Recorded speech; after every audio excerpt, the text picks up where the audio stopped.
really either team because everything you're not really practicing on a short week. We don't know how many people could possibly miss a game, but because of the fact that it's a short week, both teams are having to deal with it. The game is going to go on as is. So I'm just curious to see who's been affected by these positive COVID tests. Yeah, that's always the question. You know, once you hear a team has an unidentified player or unidentified players, then it's like, okay, well, who are they? Who have they been in contact with? You saw that with the Ravens this week. The contact guys, and how many of them will be affected as well. I don't want to be alarmist or anything like that, because you think about the amount of guys who have tested negative and have been allowed to play. But what we're seeing in recent days and recent weeks, it seems like there's more cases of positive tests. And on one level, it feels alarming because you're thinking, oh, okay, it's the Packers. Okay, now the 49ers, the Ravens, the Titans. And at the end of the day, you're like, is everybody going to be affected by this? I think the NFL has done a good job to this point, the best job it can do.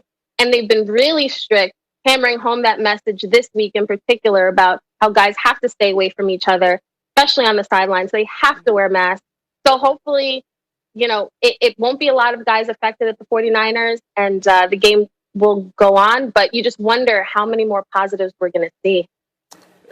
It's gotten to the point that no one should be surprised that anybody or any team tests positive in the NFL. I mean, Trevor Lawrence of Clemson did everything right, the quarterback of Clemson, and he contracted COVID-19. So when you have close quarters and people in close quarters, it's bound to happen, especially when we have not been able to get a handle on COVID-19. This keeps winning from that standpoint. So until there's a vaccine that everybody can take and are willing to take, we're going to have these positive tests that are going to happen to each and every football team in the NFL.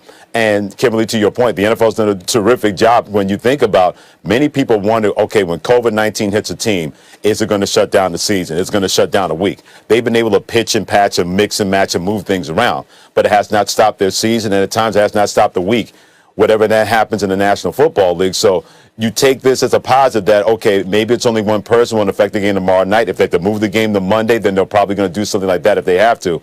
But the fact that this has happened constantly in the National Football League, but yet it has not slowed down the season, I don't know if that means that we don't care as much and they're just going to put players out there and let them just play in no matter what. But whatever that is, the NFL sent this message early, Kimberly and Damian, no matter what happens, we're going to be here for you. The NBA got interrupted, Major League Baseball got delayed, the NHL to play in the bubble, college football's being affected, but we're going to be here for you because we're going to make sure we have the best testing for our league and everybody involved in it. And I hate to use so far so good, but that has been the case with the NFL, that COVID-19 has not come close to shutting this league down or shutting down a week of football. Well, Freddie, so far so good. We'll take it at this point. There aren't that many options, and I think given the tight turnaround, the 49ers shutting down their facility today, they're expected to play tomorrow. We're really just going to have to see what happens. Be sure to tune into ESPN Sports Center throughout the day. They'll have much more information as the story develops, and they'll have more in regarding to the status of tomorrow's game. All right, guys, we are going to move on to a little segment we like to call Take Your Pick. Kimberly, I want to start with you here. We know the Bears, they're visiting the Titans on Sunday. Who do you think should be the starting quarterback for Chicago moving forward? It's got to be Nick Foles. And here's why. You know, I know what Nick Foles is. I know I'm going to get good and bad. I know that this is a guy that he's a veteran guy. When he's on the field, he may not wow you with some plays, but there are moments where he does.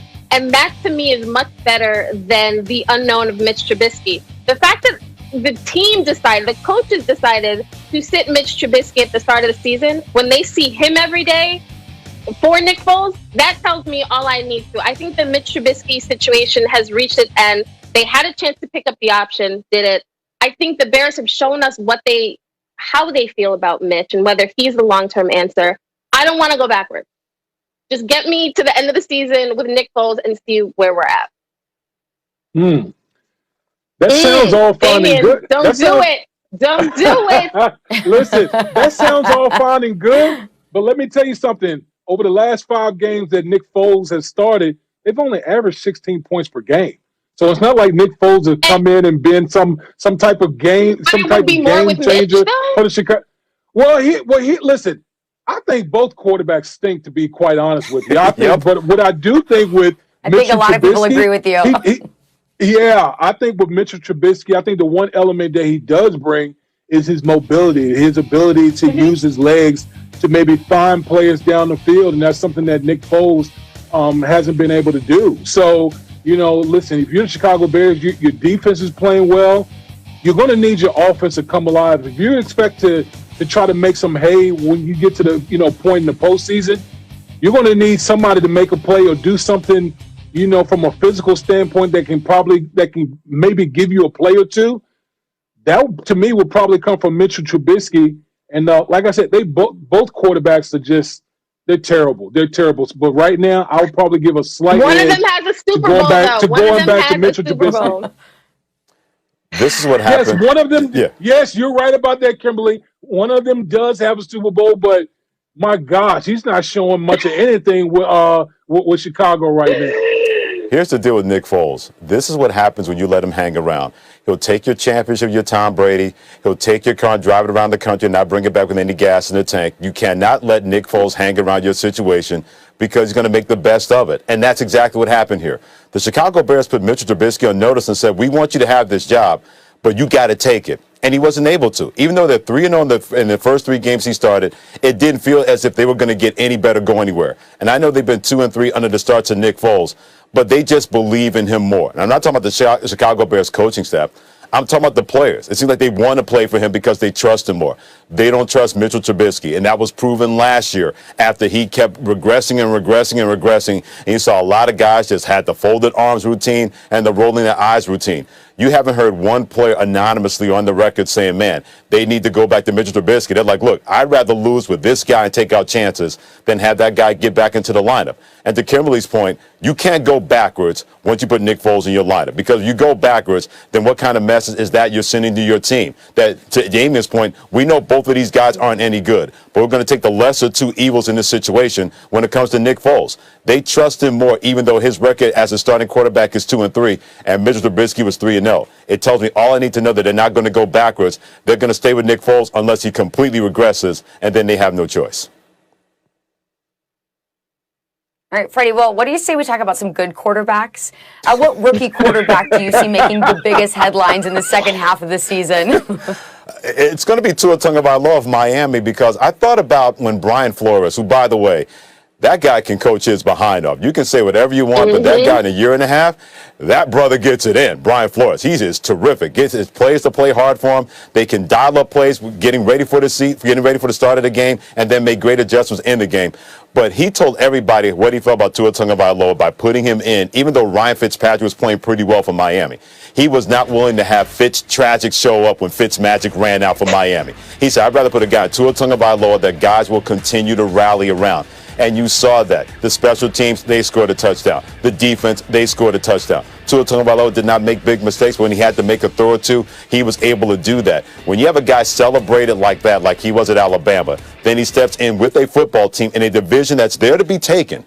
In the AFC East, with the Patriots no longer being the kings of that division and Buffalo not that far away from Miami, as he continues to get better and better and better, we know the name Tua Tagovailoa. He's that rookie quarterback, in my opinion, that's going to make the biggest headlines in the second half of the season. That Miami team is going to be hell to deal with for anybody that plays them the final 8 games of the NFL season. But yeah, look, I think the supporting cast around Tua Tagovailoa is legit, but I'm going to go with Joe Burrow. I think Joe Burrow, to me, he has drawn a lot of eyeballs to the Cincinnati Bengals. When the last time anyone gave a damn about the Cincinnati Bengals? He's brought a new energy, a new life, and it just seems like, listen, it seems like every week he's getting better and better and better. And we saw what he did last week when the Cincinnati Bengals went out there and beat the Tennessee Titans in Cincinnati. This is a guy that's been getting pummeled, but somehow, some way, he still finds ways to go out there and make plays. And I think Joe Burrow is one of the elite quarterbacks already in his rookie year in the National Football League. They surround him with more talent. Boy, that's going to be a destination for a lot of guys that want to play with a quarterback like Joe Burrow. They get him a line, and it's good. Joe Burrow is the guy. He has it. I get it. But the question is headlines. And that's why I'm going to say Tua. because I think we've established Joe Burrow is the guy in Cincy. He's great. He's got that special quality of like, it's been only halfway through the season, but I have high hopes for this kid.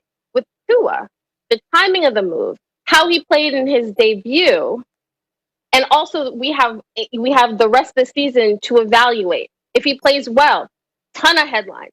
If he does not play well, ton of headlines questioning whether that was the right move. Should he have sat the whole year? Why did they, I think the storylines are endless when it comes to Tua. I think we've established Joey Burrow is the dude in Cincy. He is great. He's going to be great. I predict a really good career for this kid.